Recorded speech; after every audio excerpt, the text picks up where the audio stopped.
Masama po ang loob ng leader ng religious group na Kingdom of Jesus Christ na si Pastor Apollo Kibuloy sa kaibigan niyang si incoming President Rodrigo Duterte.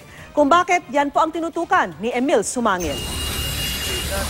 30 taon nang magkaibigan sina incoming President Rodrigo Duterte at Pastor Apollo Kibuloy ng religious group na Kingdom of Jesus Christ. Isa siya sa mga masugid na sumuporta sa kandidatura ni Digong. Pero masama raw ang loob ngayon ni Pastor Kibuloy kay Duterte dahil hindi na raw sila pinapansin ng bagong Pangulo. Hindi niya alam yung kasalukuyang nangyayari sa kampo ni Mayor Duterte, ang ating President-elect, dahil siya itinuring na consultant ni Mayor Duterte, pero hindi siya isinali o hindi siya kasama doon sa proseso ng Transition Committee. Kwento ni Abe, hindi na raw sila kinukonsulta ng kampo ni Duterte tungkol sa mga plano ng bagong administrasyon maging sa pagpili ng mga susunod na miyembro ng gabinete. 11 araw na nga daw hindi nakakapag-usap si Pastor Kibuloy at si Duterte.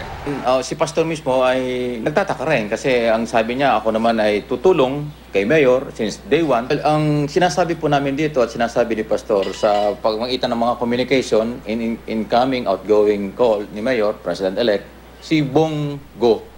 Siya yung Chief of Staff, Executive Assistant, yun talagang kasama ni Mayor. Okay. Ang lahat ng tawag ni Mayor ay sa kanya dumadaan.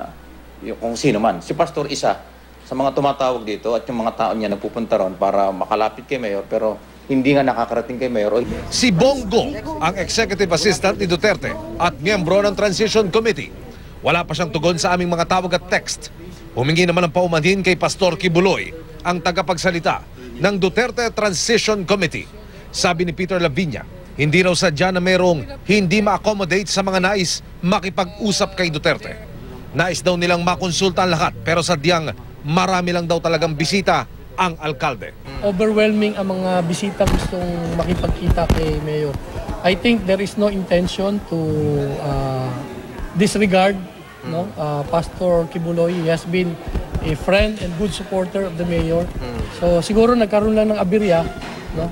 We are trying to make amends naman. Emil Sumangil, nakatutok, 24 oras.